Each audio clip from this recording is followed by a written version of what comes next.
I intend to resign as party leader, as Prime Minister. Prime Minister Justin Trudeau steps down. What's next? The province cracks down on the wild pig population. Don't worry, be happy. A dance class for people with Parkinson's. We go check it out. This is CBC Saskatchewan News.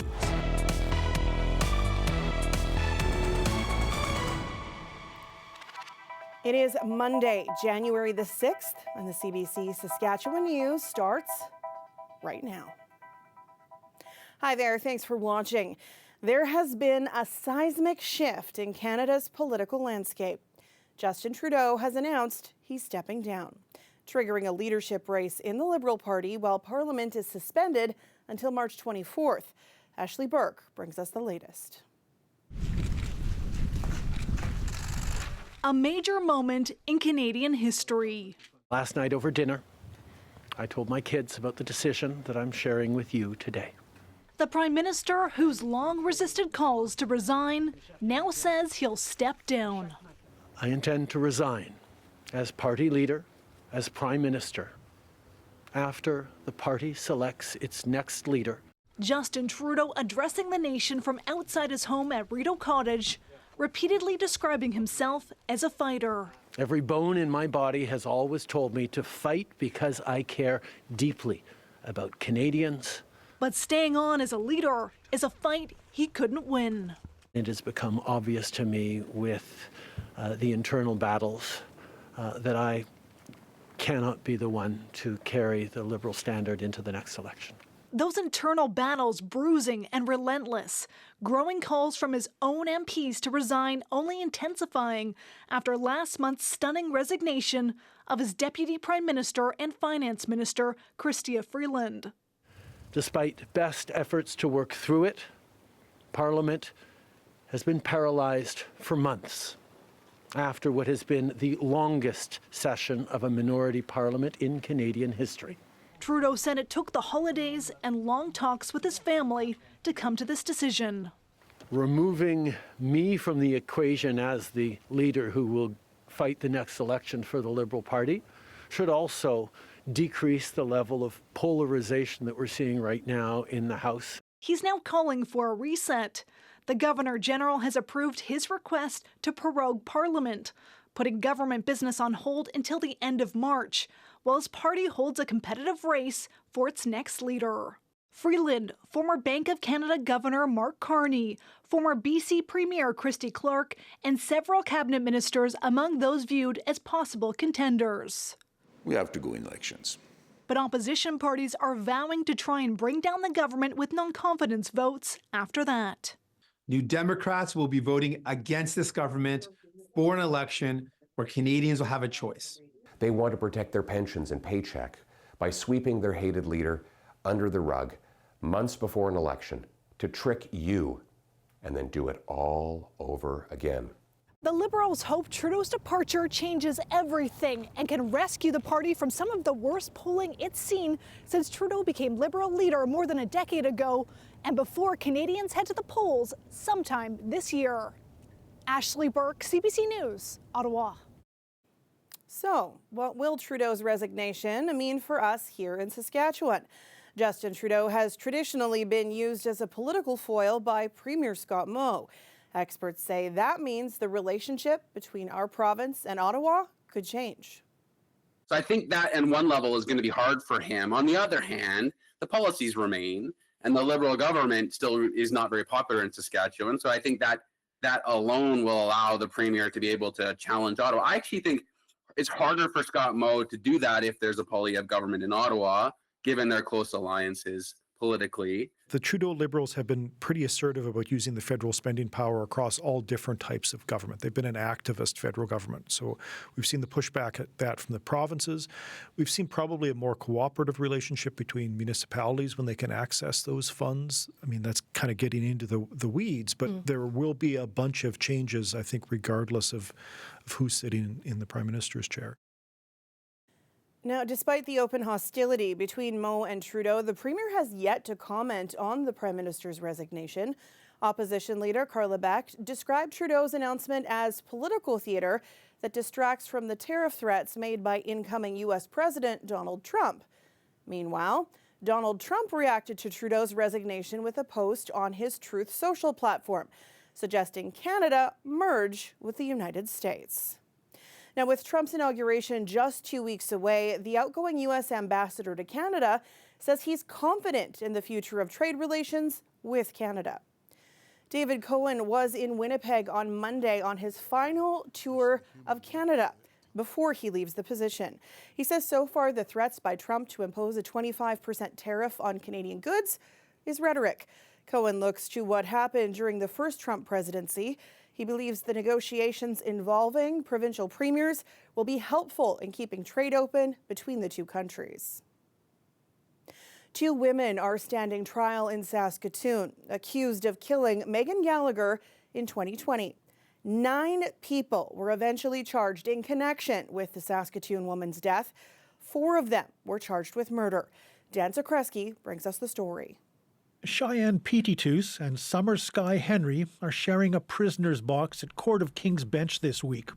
The pair are both on trial, charged with first-degree murder in the 2020 disappearance and death of Megan Gallagher. With 9 people charged in connection with her death, it's a complicated case. Now, a man named Bobby Thomas pleaded guilty in December to second-degree murder. He was the first of the 4 people charged with killing Megan Gallagher to be dealt with in court. Now, later this year, another suspect, Roderick Sutherland, is going to stand trial before a jury charged with first-degree murder. Now, it's that upcoming jury trial that's creating the issues here today. The Crown is concerned that details from this trial could create problems getting an impartial jury for Roderick Sutherland. This morning, Justice Richard Daniluk granted a sweeping interim ban on what can be reported. Instead of hearing evidence and witnesses, Daniluk will be hearing applications from the various lawyers. The ban prevents reporting the details of the applications, but last week, the prosecutor said they broadly involve issues around disclosure and search warrants. 39 days have been set aside for the trial. Dan Zakreski, CBC News, Saskatoon. The provincial government is cracking down on the invasive wild pig population on the prairies. There is now a moratorium on new wild boar farms, meaning no new wild pig farms are able to operate, and there are new restrictions for existing ones. Helena Mahalik explains. The Saskatchewan government says it's taking measures to stop the spread of swine flu disease and cracking down on the invasive wild pig population on the prairies. It says the animals breed quickly and carry diseases, plus the wild pig population is notorious for destroying crops. The province is putting a moratorium on new wild boar farms, so no new wild pig farms are able to operate. Existing farms had until January 1st to apply for a license. Restrictions are also being imposed on existing wild boar farms. They're required to add additional surveillance, follow through with annual inspections, keep records up to date, and ensure proper fencing is in place. However, experts say the restrictions come far too late. And I think it would be incredibly naive to think that this is going to help in any way, shape, or form. I mean, we're 45 years late. This started in 1980. And we needed legislation then. Wild boars were brought into the province in the 1980s for their meat. After the market for boars died down, some escaped and others were released into the wild. In the past, wild boars have been purposely crossbred with pink domestic pigs to make a bigger and longer animal with an enhanced reproductive rate. Wild boars can weigh up to 300 pounds and have barrel-like bodies with dark hair. The creatures roam the woods on Kelly Redman's farm near North Battleford. The epidemic that they've been putting out is absolutely false. Redman believes the new regulations are not necessarily needed. He said his boar farm already has proper fencing, a license, and regular inspections. You can poll the entire province and ask how many people have seen a boar or hit a boar, or you'll get a solid answer that nobody's seeing anything. Very, very few. Feral pig sightings have been limited in the province, according to Brooke. He said it's because the creatures are nocturnal and good at hiding. Despite limited sightings, the majority of feral swine disease has been reported in Saskatchewan, Alberta, and Manitoba. In 2015, the Saskatchewan Crop Insurance Corporation launched the Feral Wild Boar Control Program. Any boar sighting should be reported to them. In a statement to CBC, the provincial government said, quote, "This program provides a way for landowners and rural municipalities to remove wild boars, which pose a threat to the environment, farm operations, and to other livestock. South of the border, there's an estimated 6 million pigs on the loose, according to the U.S. Department of Agriculture." Helena Mahalik, CBC News, Saskatoon. Warmer, cloudier, and a little bit of snow falling from the sky today in Regina after a bright and very cold weekend. We are working our way toward warmer temperatures, but we also might have to bring back the shovels. Ethan Williams will have more on what's happening and what's to come in his weather forecast after the break. Stay with us.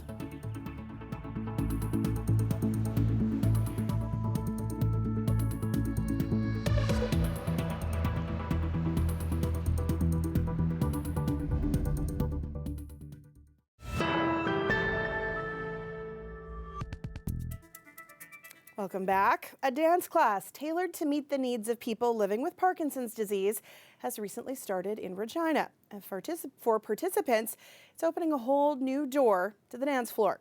Darla Ponis checked it out. Don't worry, be happy. Larry Weens and his wife, Linda, have taken many spins on the dance floor in their 37 years of marriage. The couple attended ballroom dance classes for 30 years at the Regina Ballroom Dance Club. But eventually, it became too tough for Larry, who was diagnosed with Parkinson's disease 8 years ago. Now, thanks to a special class, the couple is back on the dance floor. It's great coming out here once a week in the winter season and having a chance to move about a bit and meet people and be with other people. Arch it up. There we go. The classes were started by Dancing with Parkinson's, a Toronto-based nonprofit organization.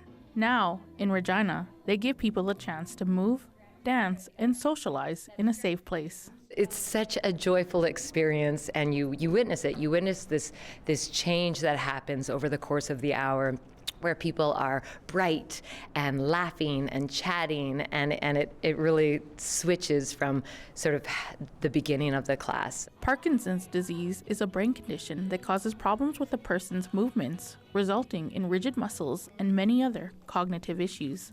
It is a devastating and progressive disease, but in this class, there are easy movements so everyone can take part.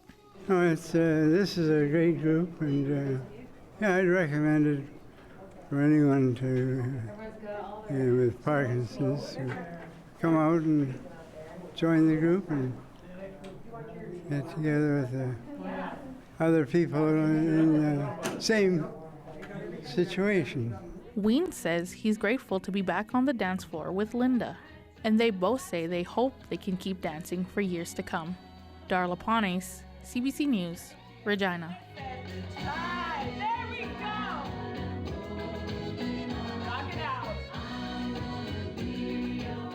If you peek through the windows of a high school or a university music class these days, you might be surprised by what you see. Not just the usual clarinets, trombones, and other instruments students have been playing for years, but also some new tools of the trade as music programs try to change with the times. Deanna Sumanak-Johnson explains. Juno-winning musician and broadcaster Shad was once a student at Wilfrid Laurier University.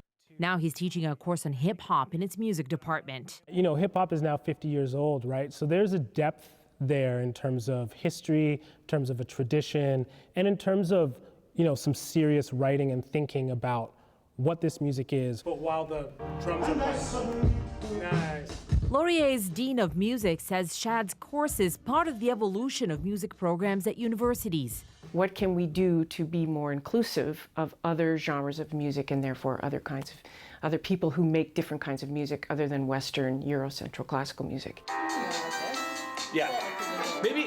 Public schools are also taking on this approach. In Vancouver, elementary teacher Michael Mironiak teaches the younger grades to sing and play instruments, but older kids get a music tech program he designed himself. I think it's always good at this age, especially because they're so young, for them to have as much exposure as possible to a variety of genres, a variety of tools and ways to create.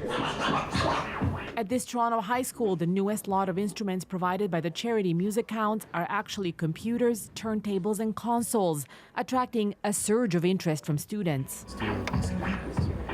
Aspiring DJs and music producers are eager to learn the basics of audio production and sampling and layering of tracks. I thought I'm interested only in programming, and when I tried this, I found out I like it. I think it's a creative way to play music. That's really where the connection is. Their teacher says it's about more than just keeping them engaged. Although it might look different than a trumpet or a violin, the type of musical skills that they're able to develop and express, I think, are on the same page. And there's no reason why the curriculum expectations can't be met with things like laptops and controllers and DJ hardware.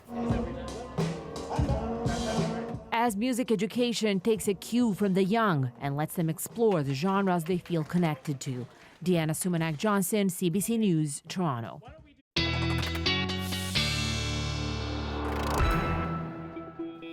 And our weather specialist Ethan Williams joins me now. Thank goodness it's warmer because that weekend was cold. Yeah, we had some pretty frigid temperatures all across the province. We had some extreme cold warnings in far northern sections of the province, which have now come to an end, thankfully. But the colder temperatures, yeah, still lingering with us. These are daytime high temperatures up in through northern Saskatchewan. We've been into the minus 20s.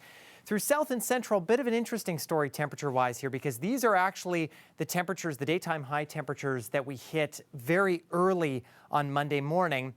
They've been dropping throughout the day on Monday, so we've been actually back into the minus 20s for some of the locations that you see here. But we did manage to almost crack minus 10 in portions of south central and southwestern Saskatchewan. That cold front clearing the skies to the north, along with an area of high pressure. Still, though, bringing through some cloud cover, and we have seen some snow flurries, patches of light snow at times through kind of southern Saskatchewan. But I think the cloud's going to continue to clear as we head Monday night into early Tuesday morning. That area of high pressure, which has been keeping central parts of the province sunny throughout Monday, slides kind of south-southeastward as we head overnight into early Tuesday. This is really going to drop temperatures back, though. Unfortunately, that high pressure dragging down some very cold Arctic air. But cloud cover starting to build in out west. That'll help to bump up the temperatures, and that warmth will continue to move in as we see kind of a sun-cloud mix for Tuesday. Still cloudy, though, through northern sections of the province. Watching a couple of little weather makers over these next couple of days as well. Late Tuesday night, possibly some freezing rain or some light snow moving through far northern sections of the province. And then as this low-pressure system moves through the Northwest Territories, we'll get a little bit of some possibly freezing rain, which will change over to snow as we get into the later hours on Wednesday, skirting Regina and portions of southeastern Saskatchewan before we're left with some cloudier conditions as we head into Thursday. We're not talking about much moisture here. In fact, a little while ago, well, it was showing 1 to 3 centimeters for most locations, but now we're down to maybe a centimeter or two for snowfall as we head through these next couple of days. It looks like maybe a little bit more of a rain event as we see. Again, not a whole lot of rain, maybe 1 millimeter or 2 coming with this, so nothing too significant in the way. We're not talking about any storm systems or anything like that. One thing we will notice, though, is the winds are going to start to pick up. Not necessarily as we head into Tuesday, but especially Wednesday. That's when things become breezier, 50 to 60 kilometer an hour gusts of wind. But as that wind starts to blow a little bit more from the west, we start to see a bit of a temperature change as well. The jet stream moving more to our north, nice Pacific air starting to flood in, and even though that pattern breaks down a little bit for Thursday, we're still going to be sitting well above seasonal for daytime highs. So for Regina, that means jumping possibly to near the freezing mark again, with a little bit of moisture coming in for Wednesday. And for Saskatoon, possibly over the freezing mark Wednesday with some freezing rain possible, back down a little bit below freezing, but still staying pretty seasonal for this time of year, Sam. You always make me nervous when you say weather maker. I do, but this time doesn't look like too much of one, so that's Thanks, good. Ethan. You bet. Boyer, lead pass for Stiga. Here comes Teddy Stiga. Oh, Stiga shoots, scores! Teddy Stiga, golden goal! And the United States has won back-to-back World Junior gold medals for the first time in its history. The U.S. wins back-to-back gold on a golden gold at the World Juniors in Ottawa. USA beating Finland 4-3 in overtime. Earlier, the Czech Republic beat Sweden 3-2 for the bronze medal in a 14-round shootout. We'll be back. after the break.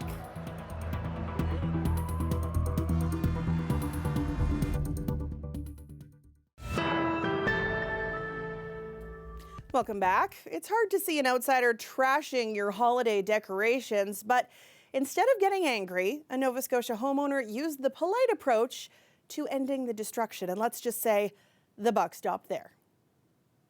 It was our neighborhood buck helping himself to the decorations on the step.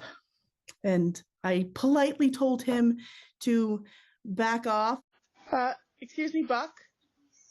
Hey, hi. Can you stop eating my holiday arrangement? You back off, buddy. Okay, Merry Christmas. Ho, ho, ho. No, no. Stop. No.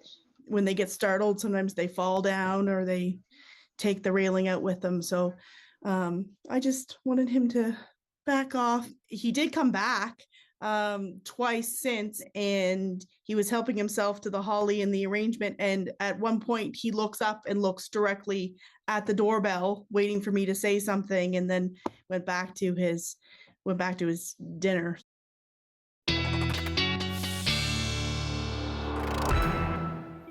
You have to follow that. I'm convinced they can understand English. I also act the same way if you politely tell me to back off your porch. So there you go.